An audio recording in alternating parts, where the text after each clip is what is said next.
Please slowly and calmly take your seats.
please welcome to the stage the President of the United States, Joe Biden.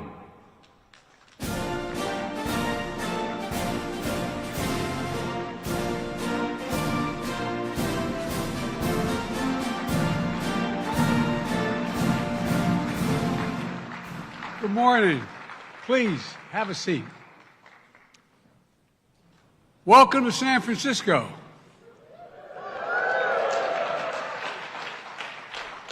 This Marconi Center is about as big as my state. This is a city of synonymous with innovation and breaking barriers, where collaboration and coming together have always been key to unlocking our potential. It's a city that has been shaped by centuries of deep ties to the Asian Pacific region by contributions of people of Asian and Pacific Island heritage. So San Francisco is a natural place to gather to innovate and collaborate for the 2023 APEC CEO the CEO Summit, and all the events that are taking place this week. And I want to thank everyone who's made this week possible, especially those serving in APEC's Executive Secretariat, APEC Business Advisory Council, the National Center for APEC, and so many others. Today, 21 APEC economies make up more than 60% of the global GDP.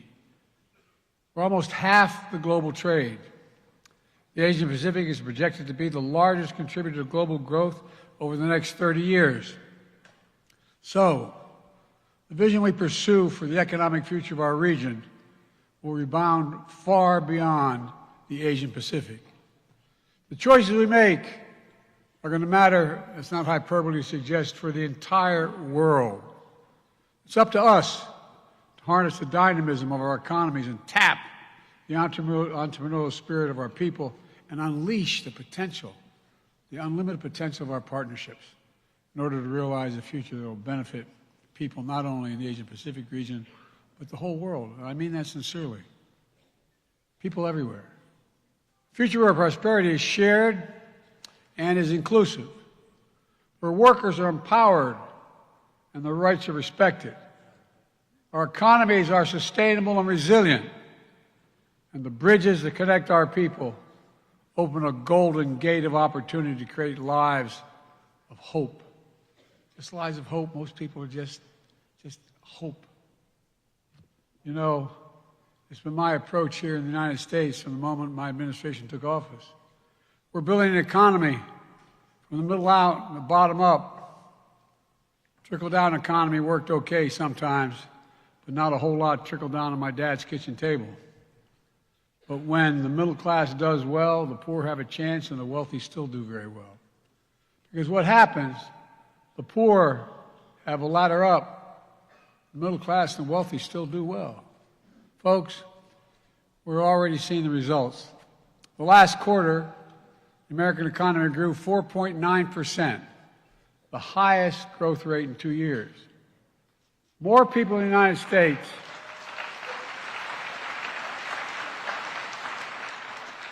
because of many of you sitting there, the CEOs, let's give credit where it's due.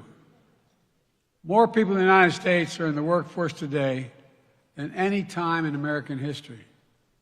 Our unemployment has been under 4% for 21 straight months. Inflation has come down by 65%, more to do.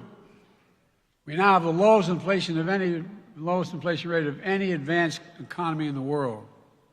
Meanwhile, median household wealth has grown by 37% in real terms since before the pandemic. I acknowledge there's a disconnect between the numbers and how people feel about their place in the world right now. We can deal with the second part as well.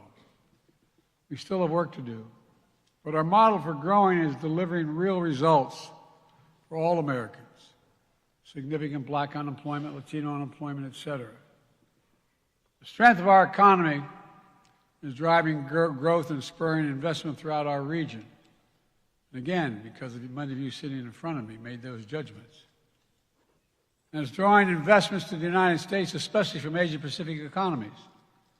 Since the start of my administration, Companies from across the Asian Pacific have invested over $200 billion in the United States. These are historic investments, creating literally tens of thousands of good-paying jobs. We're 14 million created just since we came to office. All across America in industries that are going to shape the future of this globe. Semiconductors, electric vehicles, batteries, critical materials, hydrogen hubs, and other critical emerging technologies. I've long said it's never been a good bet to bet against the American people. Never. No, I mean it. Think about it. It's never been a good bet. And we're proving it once more. So my message to all of you here today is, leaders of government and industry, you can count on the United States. We're delivering on our promises, and we're doubling down on our progress. And we'll soon be your strong and steady partner as we continue working together to realize the Asian Pacific region that is free and open, prosperous and secure, resilient and connected. By the way, twice since I've been president, I've had the leaders of the Asian Pacific Islands come and meet with me in the United States. They're all part of it. I thought when I left the G20 and Vietnam desperately wanted to see me and raise the relationship. It brought me back when I stood in front of that monument to John McCain. All my days growing up, I never thought that would ever occur. Today, I'd like to talk a little about the work we've done in the region to get there and how we're going to go about seeing this road forward. I've said for a long time, the United States is a Pacific power. I had that brief discussion yesterday with President Xi. He asked why he had asked me before, I reminded him, why we were so engaged in the Pacific. It's because we're a Pacific nation. Because of us, there's been peace and security in the region, allowing you to grow. He didn't disagree. By the way, it was a very good, straightforward meeting. We aren't going anywhere. For decades, America's enduring commitment to the region has been a springboard that's enabled growth, transformative growth, ensured the open flow of commerce, lifted millions of people out of poverty. Today, that relationship goes both ways. The United States remains vital to the future of the region, and the region is more vital than ever to the United States of America. It's been my administration's outlook from day one, and we have clearly laid out our approach with our Indo-Pacific strategy. We're delivering across the board, including when it comes to our shared economic agenda. The United States has deep ties with our fellow APEC economies. More than 60% of U.S. exports go to fellow APEC economies. Robust two-way investment between the United States and APEC countries supports good jobs and new opportunities all across the region. And American businesses, significantly represented here in this auditorium, are the largest source of foreign direct investment in the APEC economies. In fact, if we take just the U.S. companies represented here at this summit and look at their new investments in APEC economies in the calendar year, it totaled more than $50 billion so far. Investments announced today from companies like Amazon, United, Delta, Microsoft, to make sure our region is more inclusive and interconnected. Investments announced today from companies like Boeing, Apple, Flexport, PepsiCo, or Pepsi Company, I should say, to make our economies greener and more sustainable. Investments today from companies like IBM, Organon, Visa. Look, they make our region more resilient. They all make it more secure. Here in this world-renowned hub of innovation, leading tech companies like Anthropic, and I'm going to mispronounce. I'm not going to try. It's better not to try and not mispronounce than try and mispronounce. The point is, small and medium-sized businesses and startups are getting into action as well. All the announcements translate into real outcomes that matter to people's lives. They're proof that a strong, dynamic American economy is an engine of growth, economic growth, and innovation throughout the entire region.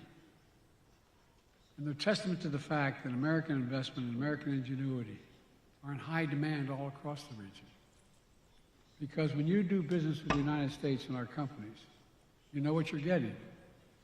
High standards, fair practices, protections for workers, world-class ideas and innovation, and a commitment to deal with the environment. Finally,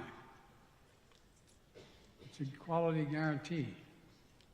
Look, this is how we've been able to mobilize billions in investment, including major new announcements this morning for our Partnership for Global Infrastructure and Investment. We also work closely to deepen our bilateral economic cooperation with partners throughout the region, especially on the issues that will most impact our future economic success. For example, in September, when I traveled to Vietnam, as I mentioned earlier, to mark a historic new phase in our partnership of our countries, we committed to work together to strengthen the semiconductor supply chain.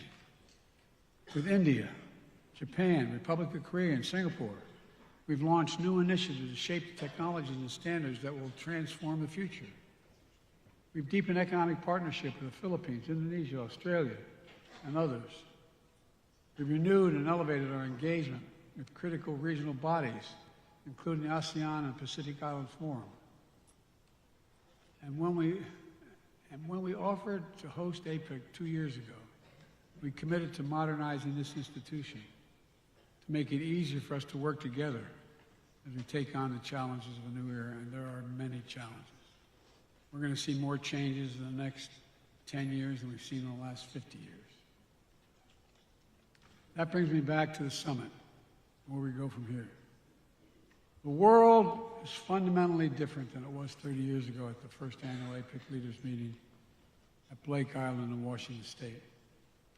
The questions we must answer today are not about how much we trade, but about how we build resilience, lift up working people, reduce carbon emissions, and set up our economies to succeed over the long run. How to deliver growth from the bottom up and the middle out so no one gets left behind. The idea behind this new Indo-Pacific economic framework, a partnership among 14 diverse and dynamic nations, all committed to tackling urgent issues like pandemic response, vulnerable supply chains, climate change, natural disasters, which we've learned can gravely impact our economies.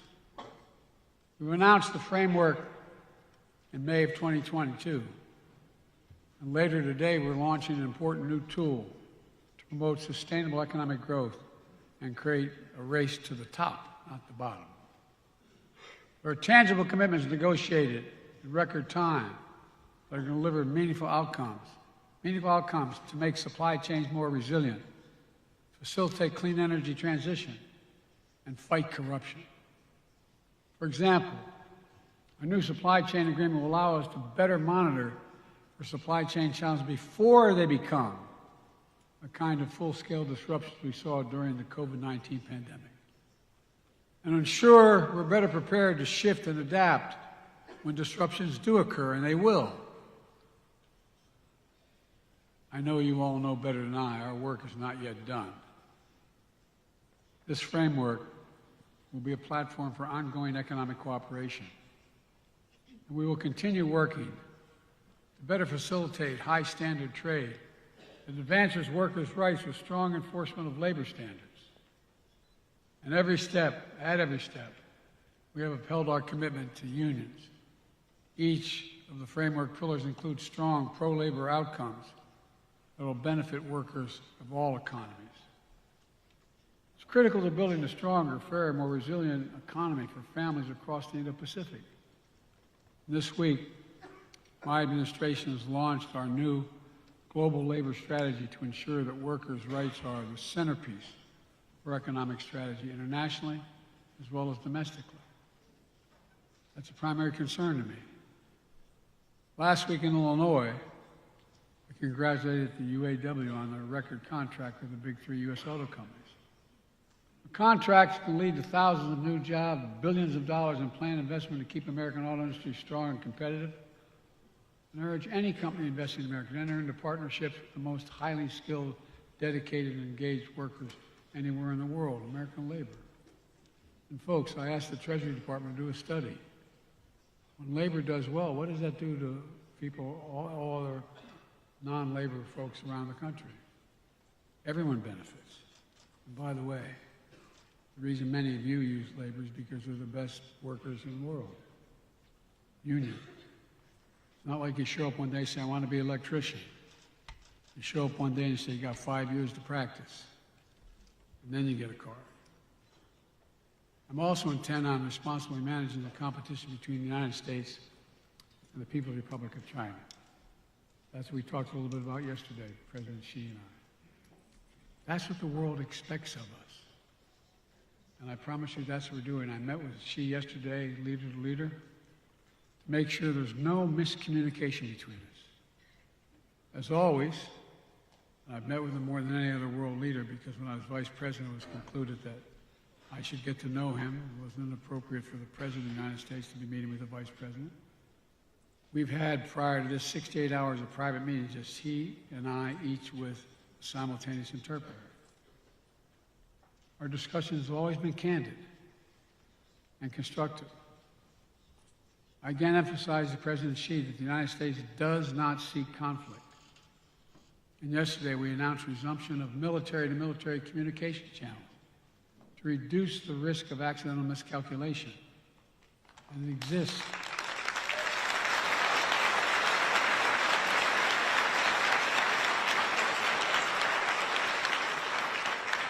This is not, as my generation would say back in the day, this is not all kumbaya, but it's straightforward.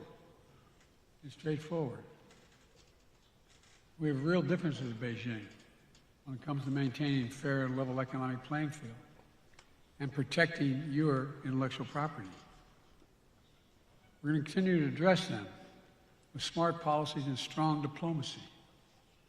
We've also taken targeted action to protect our vital national security interests. Let me be clear. We are de-risking and diversifying our economic relations with the PRC, not decoupling. Not decoupling. We'll be firm, standing up for our values and our interests. And I was very straightforward, as he was with me yesterday. At the same time, on critical global issues such as climate, AI, counter-narcotics, where it makes sense to work together, we've committed to work together. We're going to continue our commitment to diplomacy, to avoid surprises, to prevent misunderstandings. A stable relationship between the world's two largest economies is not merely good for the two economies, but for the world. A stable relationship. It's good for everyone.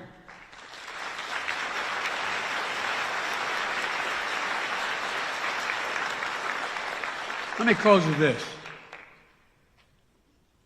The leader's statement from that first Blake Island Summit 30 years ago captured a shared commitment to, quote, deepening the spirit of community, end of quote, among our economies. For all that has changed over the past 3 decades, we have to continue to summon the spirit of community to meet the challenges of today and to seize the enormous possibilities that exist. My staff is tired of hearing me say this for the last, I don't know how many years. The world is at an inflection point where the decisions we make today, this is not hyperbole, are going to shape the direction of the world for decades to come. For decades to come. Just think of AI. That's particularly true in the Asia Pacific. where so much of the future of our world will be written. And I would argue each of us has a part to play in writing that future together. So today,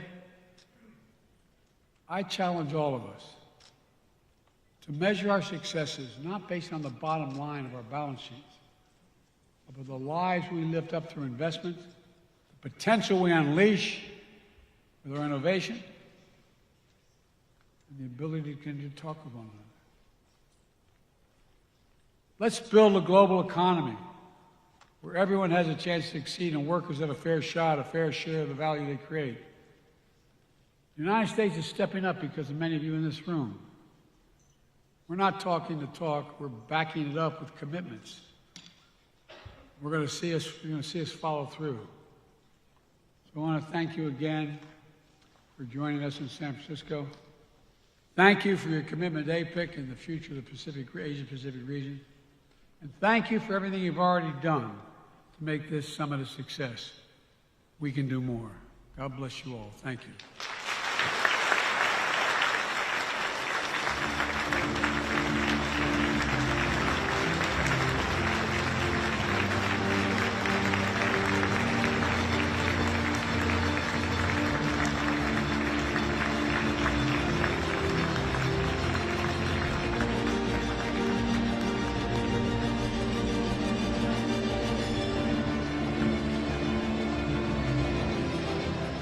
At this time, please make your way down to the second floor of our next session. Our programs will begin